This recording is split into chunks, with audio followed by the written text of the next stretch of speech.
สนับสนุนโดยธนาคารออมสินเป็นลูกค้าเราเท่ากับช่วยสังคม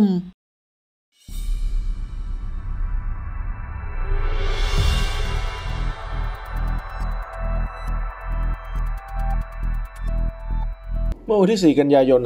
2518 ที่โรงเรียนสุรนารีวิทยาบรรยากาศแห่งพลังและความอบอุ่นเมื่อแม่ทัพภาค 2 พลโทบุญสินพาดกลางเดินทางมาบรรยายพิเศษเรื่องการปลูกฝังความรักชาติศาสนาพระมหากษัตริย์เสียงกรีดร้องและรอยยิ้มจากนักเรียนกว่า 1,500 คนสะท้อนถึงแรงศรัทธาและความรักที่คนรุ่นใหม่ที่มีต่อผู้พิทักษ์แผ่นดินโดยแม่ทัพภาค 2 ย้ำว่าไม่มีใครจะรักและปกป้องประเทศชาติได้นอกจากคนไทยด้วยกันเองพร้อมฝากข้อคิดให้เยาวชนภูมิใจในตนเองและร่วมสร้างพลังเพื่อความมั่นคงของชาตินี่ไม่ใช่เพียงการต้อนรับฐานคนหนึ่งแต่คือภาพแห่งความผูกพันระหว่างผู้พิทักษ์แผ่นดินกับอนาคตของชาติที่จะเดินไปด้วยกันด้วยหัวใจที่รักแผ่นดินไทย